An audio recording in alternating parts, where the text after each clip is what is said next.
You will hear a man called Tim and a woman called Laura discussing preparations for their holiday. First, you have some time to look at questions 1 to 6.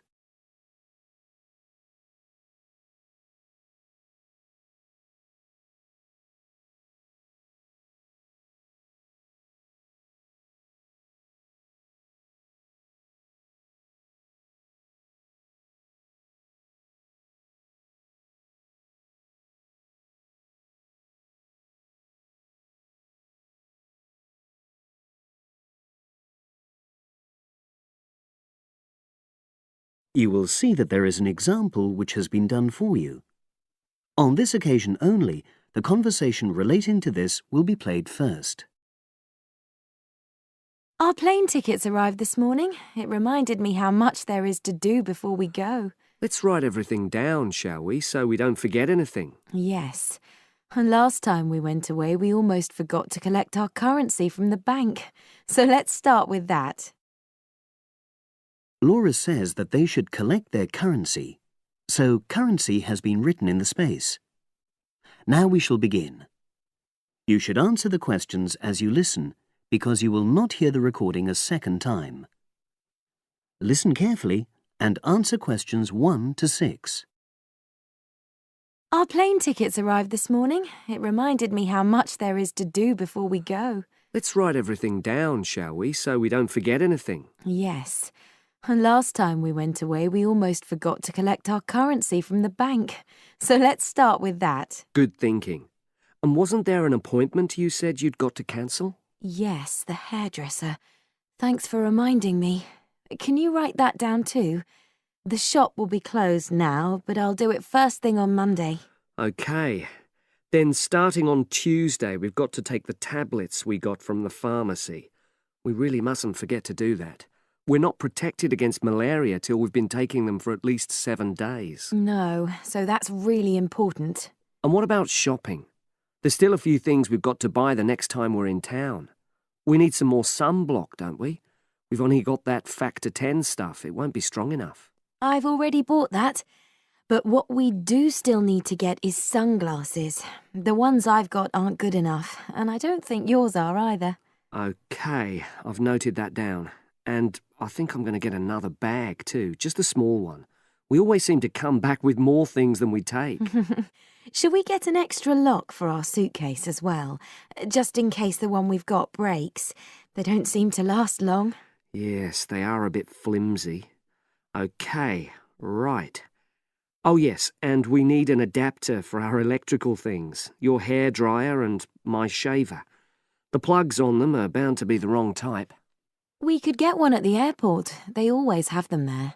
Well, I'd rather get it beforehand, so I'm writing it down. And then I think that's it, isn't it? I think so, as far as shopping's concerned. But we also need to order a taxi to take us to the airport. We should do that well in advance. My sister left it too late and she had to take the train with that huge suitcase of hers. I know, she really struggled with it. Before you hear the rest of the conversation, you have some time to look at questions 7 to 10.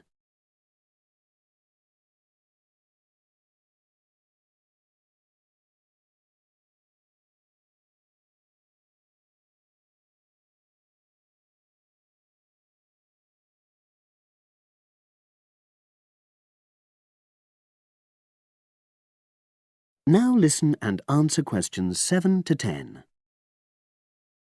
Now let's see. Your mother said she'd come in regularly while we're away, so what do we want her to do? I'll write some instructions and we can give them to her tomorrow. Good idea. Well, the cat's the main thing. OK. Feed the cat. We ought to leave her the vet's details as well, just in case there's a problem. Yes. Have you got them handy? Hang on, I'm just looking. Yes, his name's Colin Jeffrey. Is that spelt with a G? Actually, it's Jeffrey. Quite an unusual spelling, isn't it? And his number? 077 594 128. It's a mobile. OK. And you should write down where it is. It's 4th Street, not sure what number, but it's next to the bus stop, isn't it? That's not a very good landmark, but it's on the other side of the road to the church, so I'll tell her that. Let's hope she won't need a vet anyway. Yes. Right, apart from that, there are the plants to water. Ask her to make sure they don't dry out. Oh, yes, and I've already mentioned the problem with the boiler, and your mum said she'd come round to meet the heating engineer and let him in. Yes, it's a lot for her to do, but we really need to get the problem sorted out. And the earliest date I could get an appointment was April the 30th. Isn't it the day after we go? Yes, we leave on the 29th, and she'll have to hang around till the job's finished. Oh, well, she won't mind, I'm sure. She likes helping people out. Yes, she does. OK. That's it then, I think. Unless you can think of anything else. Not at the moment. Leave the list there and I'll add to it. That is the end of section 1. You now have half a minute to check your answers.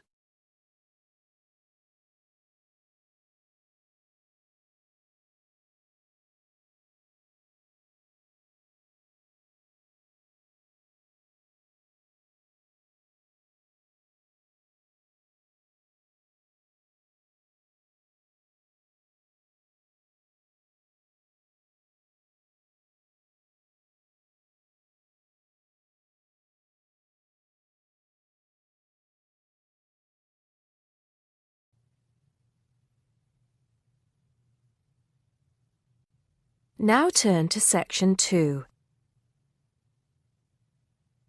Section 2. You'll hear someone talking to a group of university students. First, you have some time to look at questions 11 to 17.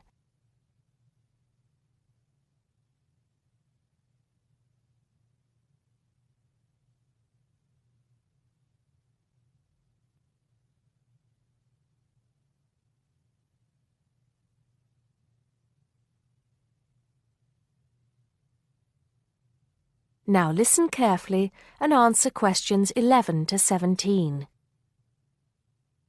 Good morning, everybody, and welcome to Upton University. I hope you are settling in and beginning to find your way around. I know how confusing it can be when you start life at university, and that's why we have Freshers Week to help you find your feet. Before I go any further, I should perhaps introduce myself. My name is Sally Jackson, and I am the Secretary of the Students' Union, which has organized this week of events for you. You will usually find me in the office on the first floor of this building when I'm not attending lectures. Anyway, down to business. Of course, there are a few things that you are obliged to get done during your first week here.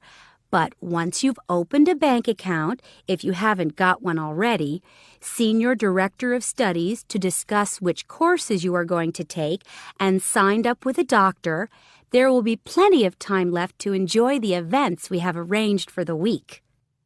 And have we got a lot lined up for you? Throughout the week from Monday to Friday, every morning starting at 10 a.m., there will be orientation and welfare events. These will include tours of the campus, which, as you have probably noticed, is the size of a small town with 9,000 residential students, as well as sessions on developing study skills. We also have tours of Upton itself arranged for you, with a bus leaving from outside this building every afternoon at 5 o'clock. There are a number of interesting things to do and see in and around Upton, so you can expect visits to the castle and museum as well as the popular Ghost Walk. You'll need to sign up for this one, as numbers are limited. Just put your name on the list on the notice board in the entrance lobby.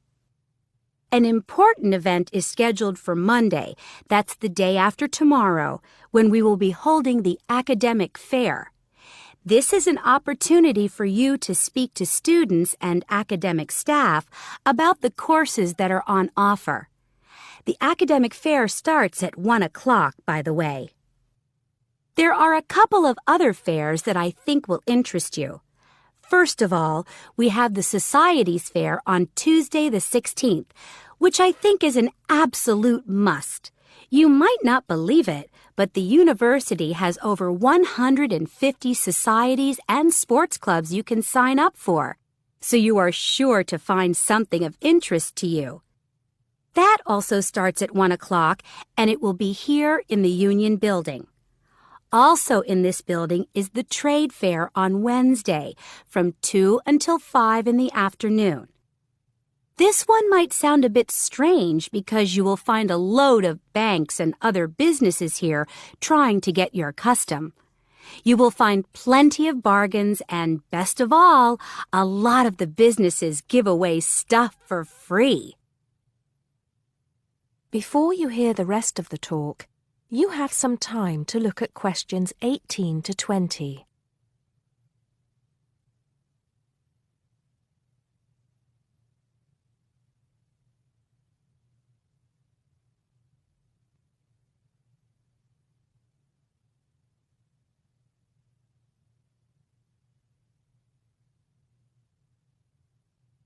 Now listen and answer questions 18 to 20. We've also got a great entertainment program lined up for you, starting tonight with our welcoming party. We have a top band lined up for your entertainment, but I'm not allowed to say who they are. All I can say is that I am sure you will not be disappointed. So come along to Blackmore Hall at 9 o'clock this evening to get your university experience off to a flying start. Just one point. I'm afraid this event is limited to freshers only. Because of space restrictions, you can't bring a friend tonight. Sorry about that. There's more fun and games on Monday in the Cotswold Theater here on campus.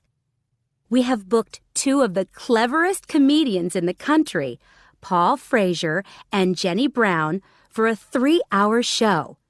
Paul has assured us that he and Jenny have packed the show with new material, and as they always get rave reviews for their shows, I think we can look forward to an evening of great entertainment. That's in the Cotswold Theater on Monday evening at 7:30. Moving along a bit, on Thursday there is an important date for your diaries.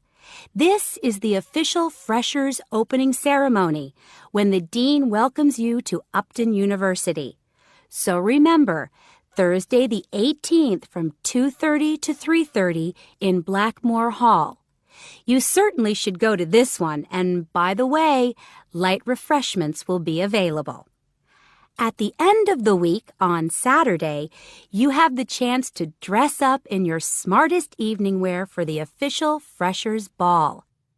Actually, although it's called a ball, it is quite a relaxed affair, so we are more than happy if you turn up wearing jeans and a t-shirt. The important thing is to relax and enjoy yourselves. Time and place are the same as for this evening's party. Blackmore Hall from 9 in the evening to 3 o'clock in the morning. Right. I think I've covered the most important and exciting events we have lined up for you, but there will be plenty of other things going on throughout the week, so remember to check the notice board in the entrance lobby regularly. Enjoy the rest of the day, and I look forward to meeting as many of you as possible this evening at the welcoming party. That is the end of Section 2. You now have half a minute to check your answers.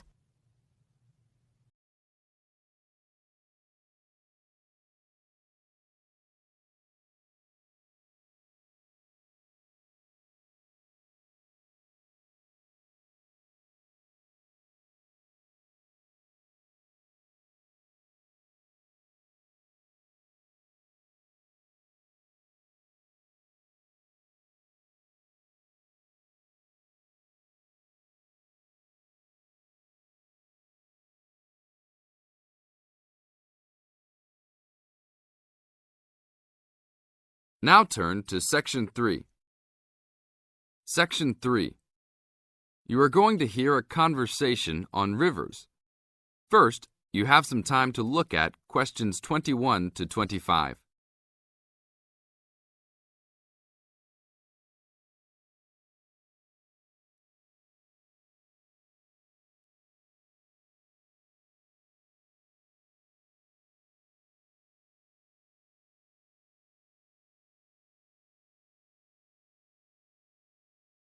Now listen to the tape and answer the questions. Please tell me about the current state of the Amazon.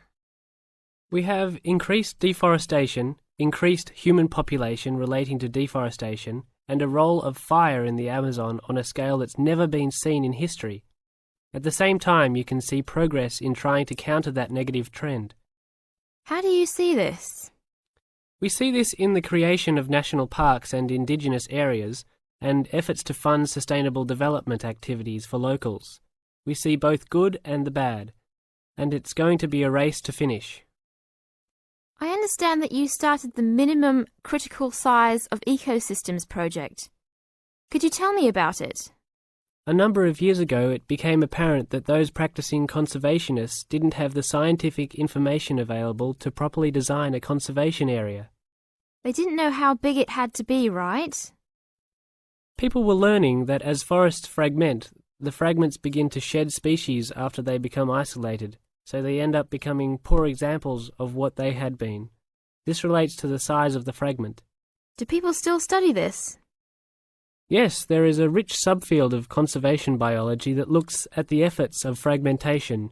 One of the consequences is a general policy response to set up protected areas that are fairly large, something on the order of 1,000 square kilometres.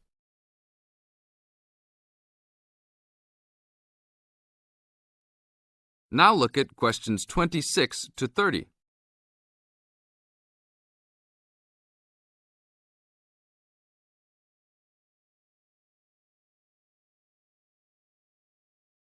As the talk continues, answer questions 26 to 30.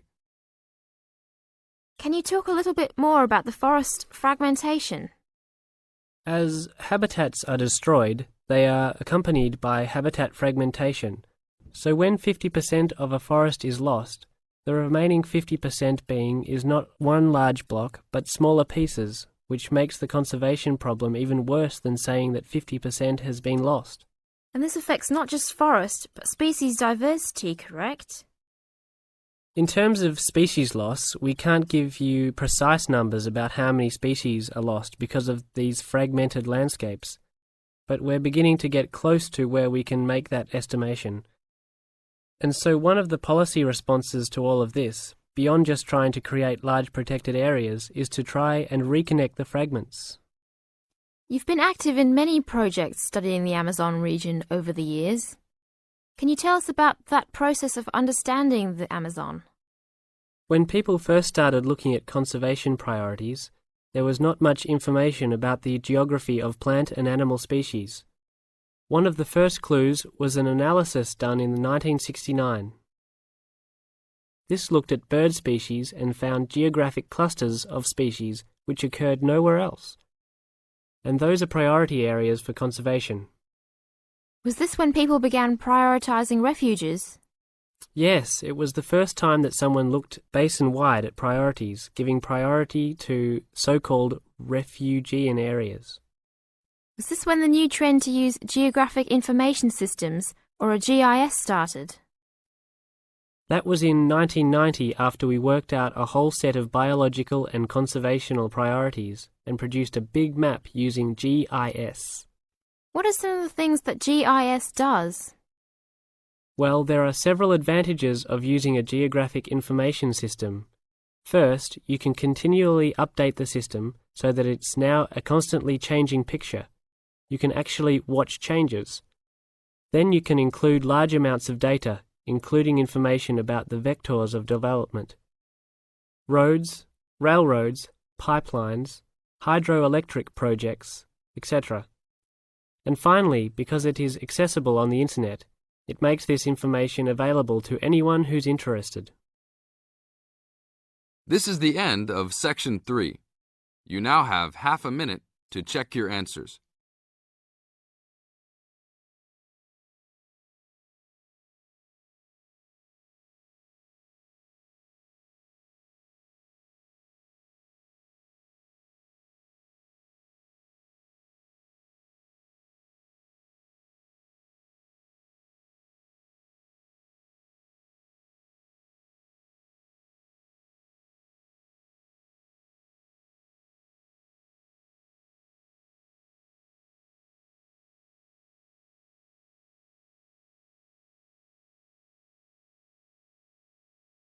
Section 4.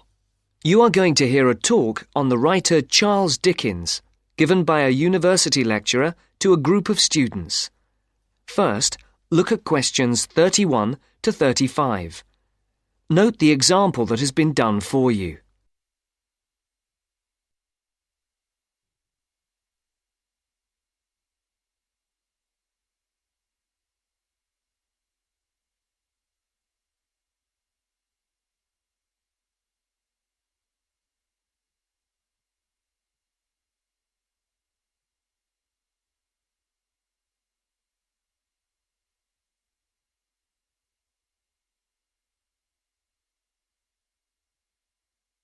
As you listen to the first part of the talk, tick the appropriate box for questions 31 to 35.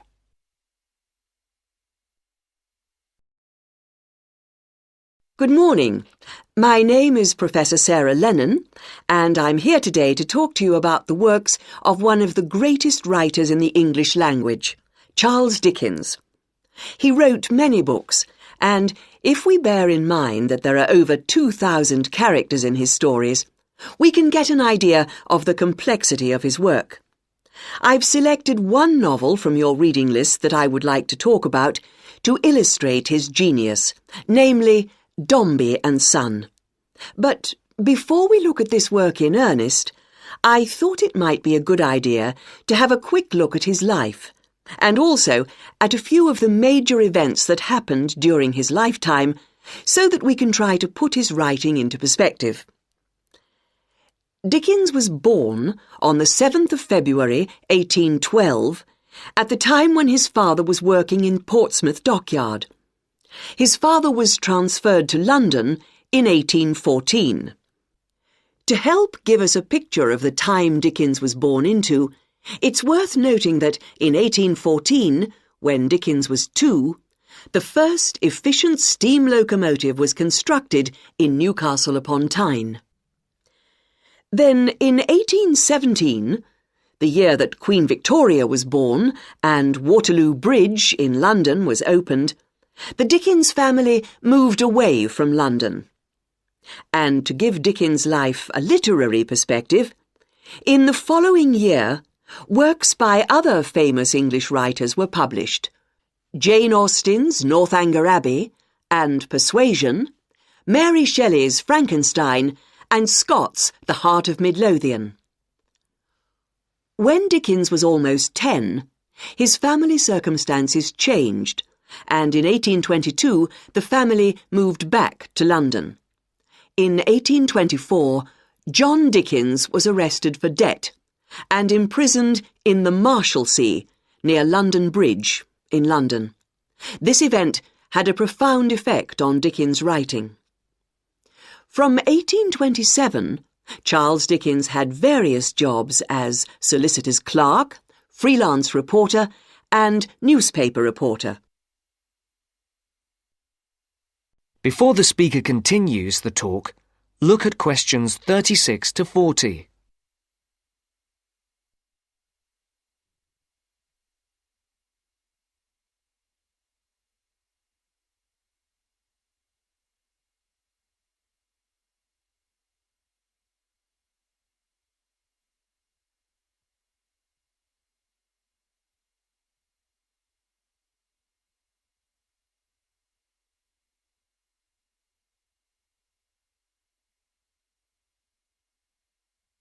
As you listen to the second part of the talk, answer the questions. For questions 36 and 37, circle the correct answer. For questions 38 to 40, write no more than 3 words or a number for each answer. In December 1833, Dickens had his first story, A Dinner at Poplar Wall, published in the Monthly Magazine. In the same year, the SS Royal William became the first vessel to cross the Atlantic Ocean by steam alone. In 1836, 2 important events happened. Dickens published the first series of Sketches by Boz, and the publishers, Chapman and Hall, suggested his first novel, The Pickwick Papers. In April of the same year, the second major event took place. Dickens married Catherine Hogarth. And in 1837, the year that Queen Victoria became Queen of England and Samuel B. Morse developed telegraph, the novel Oliver Twist began publication in Bentley's Miscellany in 24 monthly instalments. You may not be aware that serialization like this was common in Dickens' time. In the subsequent year, that is in 1838, the serialization of Nicholas Nickleby started and appeared in 20 instalments. Dickens' novel The Old Curiosity Shop began serialization in 1840. This was the year the first postage stamp, the penny post, was brought in by Rowland Hill, and the year the first bicycle was produced. The next major publication for Dickens was in 1842, when the first part of Martin Chuzzlewit appeared, and in 1848, Dombey and Son was published.